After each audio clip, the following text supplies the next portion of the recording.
Welcome in everybody to your weekly MMA Roundup. It is the week of February 17th, 2025. You're watching the Refrigerator Door MMA YouTube channel, and I'm the Fridge.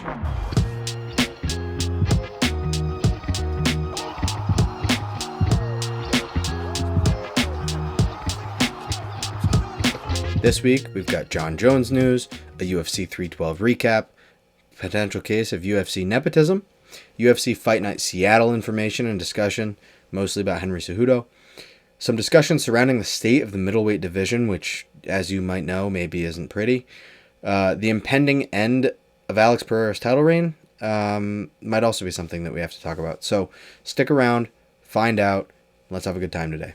So today I want to start with the Jon Jones news that we talked about in my last video, and I'm looking at you were wrong. I was accused of, if you don't know what I'm talking about, and you probably don't, I was accused of clickbaiting in my last video in my comment section. I didn't. I knew that Jon Jones was lying because Jon Jones is always lying. Jon Jones could have tweeted the sky was blue and I would have walked outside to check because Jon Jones is a liar. So he said, in 24 hours I'll be making a huge announcement. Hashtag and still. And so everybody sounded off and they said what they needed to say, but I said, this is bait. This hashtag is bait. And it was.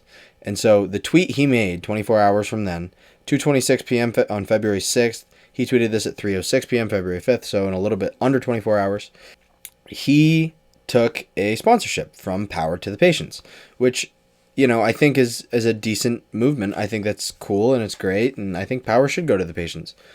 But Jon Jones is clickbaiting. He knows what we want, and we just have to ignore him, honestly. The fact that he hasn't been stripped yet tells me that maybe he has some intention of following through and becoming a halfway decent, respectable champion, but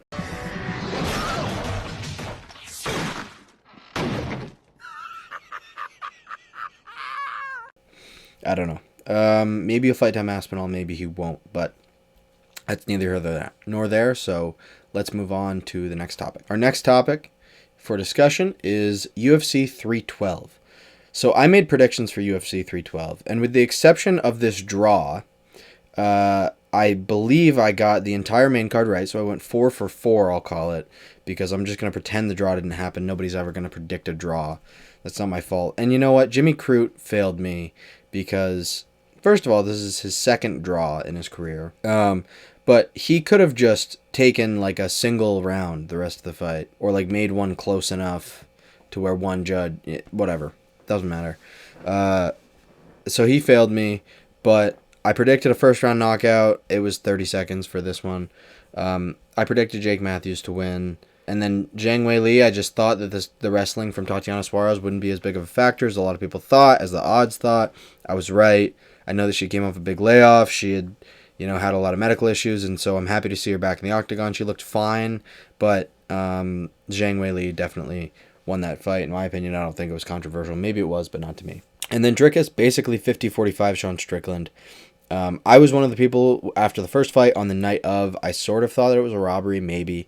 I thought that was mostly because everybody was saying, well, you got to beat the champ to be the champ, and it was too close to call, in my opinion. A lot of the discussion, I think, was on that third round, and I thought it could have gone either way. So, but I wasn't mad at it necessarily. But Dricus definitely won this fight, so it wasn't close. The interesting part is I actually think I got all but one fight wrong on the prelims. So I picked Topuria because Ilia said that his brother is just as good as he is. So I picked him, and he might have been right, but I wasn't right about any of the other guys. So screw it. Yeah, so that's my 312 recap. There's really not much to talk about, in my opinion. Dricus, we're going to talk about him again. So let's move on to the next topic. The next topic is, I want to call it UFC nepotism. I call it that because Paige Van Zandt, who was previously in the UFC, is married to this guy who, is 12-2. Coming from Bellator, I believe. His nickname's The Gentleman. His name's Austin Vanderford. The interesting thing about him, though, is that he's on a 1-fight win streak, and he's a welterweight, but he's 34, and I just don't see why you would bring in a 34-year-old to the UFC who's 12. I mean, yeah, he's 12-2, but it's not like he's 16-0 or anything like that. As a matter of fact, he was in the LFA in his last fight. I thought he was from Bellator, so I don't know what's going on there. Yeah, he was in Bellator up until 2022. Good for him, I guess, but he's married to Paige VanZant, and I think that they just want to bring her to events because people think she's hot, and she has an OnlyFans now, and they want to see her in the crowd. And I don't think she's fighting. I think she's doing Power Slap now, actually. Paige VanZant doing Power Slap tells me Dana White wants this guy in the UFC because Paige VanZant's in Power Slap, and Dana White loves to lie about the numbers that Power Slap does. So I think that's all there is to it. I don't think that he's talented enough. I don't think he might win this fight. I think he has an upcoming fight with Nikolay Veretennikov. Excuse me if I'm butchering that. It's this weekend, the 22nd. So we'll see how that goes, but I don't see it going very well for him. Just in the long run, I think he can win this fight, but that's about it. Next up, Cejudo versus Song Yadong. This is just sort of something to keep note of. I'm not sure what the betting odds are, but let me check on this because I'm curious to see what they have to say. Oh, I was already on it. So Song Yadong is a minus 270 favorite, and I get it. He's talented, but if you look at his recent fights, he just lost to Peter Yan, and then before that, he had beaten Chris Gutierrez.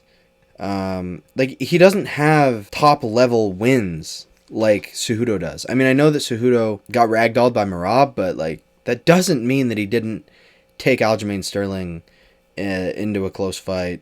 I know Song Yadong's really good, and 27, so he's still pretty young. He's a team alpha male. He's a boxer. I get it. I see the hype. I understand it, but I think that these odds are too far apart for this fight. So I think if you want your value as an underdog, plus 220 for Henry Cejudo is pretty good. We have these fights. We have Brennan Allen versus Anthony Hernandez. That's going to be a really good fight, in my opinion. I think that's going to be awesome. Number 9 versus number 12. Fluffy just took down Michelle Pereira in a fight that I was excited for and had picked Pereira to win, and he didn't, obviously. He gassed out really bad. So let's see if Hernandez can do it against Brendan Allen, but I don't know. I thought that was an interesting fight. Not a lot of the rest of them have me screaming. They're good fights. Ricky Simone and Basharat and Abdul Malik and Klein is fine, I guess. Andre Philly, it's a fight, right? They're going to fight, but Ian Kutalaba versus Ibo Aslan, that's a decent fight. I don't know about the Alonzo Menafield fight. I mean, I know he's ranked and everything, but and then Rob Font's on the card, so you can see how that goes. I think this is a decent card, especially for a fight night. I think it's pretty good. Yeah, and I think people are underrating Cejudo, man. I get that he's old. And I get that he lost 2 straight. He lost a close decision, a split decision to Sterling. I don't know if it should have been a split decision. I really don't know if it was that close, but... And then, yeah, he got ragdolled by Merab, but And he gets it! Picks him up, carries him across the octagon, and here comes the slam! Merab's the champ, and Aljo was the champ. Song Yadong just got beat by Peter Yan, who then got,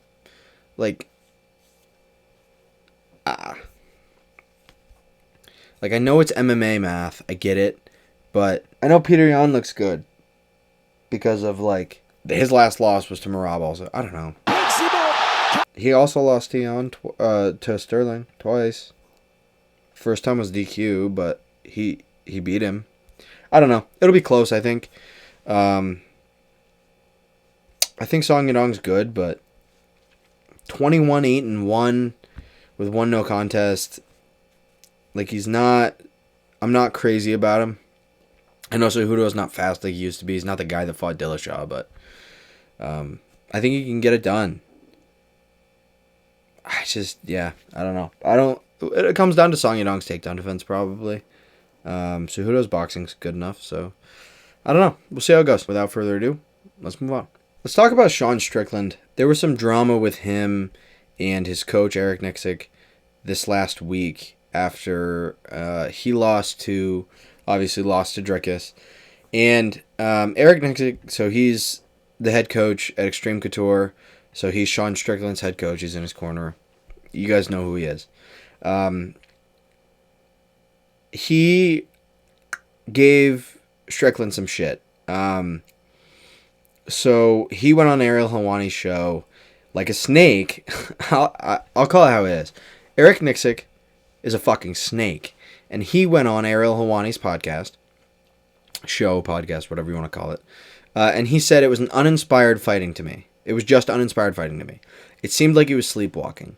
It was a tough 25 minutes to travel all the way out there. Let's not forget this was a title fight. I take these title fights very seriously, and I don't know. It was just I was just very disappointed, man. I was disappointed with the whole entire outcome and the whole fight as a process. I thought it was kind of flat. I think he needs to evaluate what he wants to do in this sport. If it's just money, then that's great. Let us know. I want to coach world champions, so my motivations are different. And I mean, come on, right? Like, he was the champion. He beat Izzy. Like, I get it. It's fun to shit on him, and it's fun to give him a hard time. I understand that, and I understand that people don't exactly love his fighting style, and I've seen a lot of videos talking about it, and I get it was a really bad fight. Like, it wasn't a good fight for him. I get it. I understand. But at the same time, you're his coach, and you have a different job than everybody else does. As his coach, your job is to do the opposite of what you just did. You just went on a show that was broadcast to millions of people, and you just shit on him. Nixick then on Tuesday went on the Verse Us podcast, and he said that he expressed regret, basically. His main regret, though, is that he accepted the invite, and that's not true, right? Like, that's not the problem isn't that you accepted the invite. The problem is the way you acted when you went on the show. And it's just a complete lack of accountability. And as a coach, you have to do better than that. You can't just sit around and blame other people for what you did, right? Because you are the coach. Like, I fucked up. I made a miscalculation in that moment and never accepting to go on the show. That's not the problem. The problem is that you lack accountability. As a coach, you are a leader. And you lead men. You lead grown men who are literal gladiators and warriors. And you need to take accountability and be a warrior in that moment. And you didn't. And you failed. I'm not saying Eric Nixick is a bad coach, and I'm not saying Sean Strickland did have an inspiring performance, but that's for other people to talk about, right? If the talking heads want to say that, if I want to sit on here in my bedroom and say that, I can. Because my name's not Eric Nixick. I am not Sean Strickland's coach. What I say about Sean Strickland will never make it to his ears. But you have to do better as his coach. That's about all I have to say about that. I don't care about what he said about his wording. I don't care. You just made a mistake. Own it like a man, right? Like, you have to own it like a man. And that's all I have to say about that. So let's move on to Khamzat Chimaev. All right, guys. Sorry. This has never happened to me before. I'm hopping back in with my editing clothes on. I was in the middle of editing this video, and Dana White went live on Instagram. So by the time this comes out, you know why, but I have to cover it now. So, 2 new fights for UFC 314 just dropped. I'll just talk about the whole card. Jim Miller versus Chase Hooper, that's a decent fight. Yan Jianan, that's a decent fight, 1v3. Danny Ige fighting Sean Woodson, that's okay. Nikita Krylov versus Dominic Reyes, that'll be a good fight. Jeff Neal and Carlos Prates, I think that'll be a good fight. Yair Rodriguez and Patricio Pitbull, I think that'll be a good fight. And then these 2 fights were just announced on Dana White's Live. Michael Chandler and Patty Pimblett. So that's a 5-round co-main event in the lightweight division. And then Alexander Volkanovski and Diego Lopez are fighting. Whoa, big fight, right? World Featherweight Championship. Not interim featherweight championship, World Featherweight Championship. So I'm going to throw the clip of Dana White in here. UFC 314, number 1 ranked former champion Alex Volkanovski will be taking on number 3 ranked Diego Lopez for the vacant UFC featherweight title. Topuria has felt like he's done all that he can in that division, and he feels like he's cemented his legacy, and his body cannot make the weight anymore. So Topuria will be moving up to 155 pounds and will be vacating the featherweight title. So basically, Ilia has vacated his belt because he supposedly can't make weight anymore at 155. Or so he says. And so that means that he's vacating his belt and he's moving up to lightweight. And he's probably going to fight Islam, but that fight hasn't been announced yet as of this moment. It has not been announced yet. But Volk and Diego Lopez has. And JDM and Belal at 3:15 in May.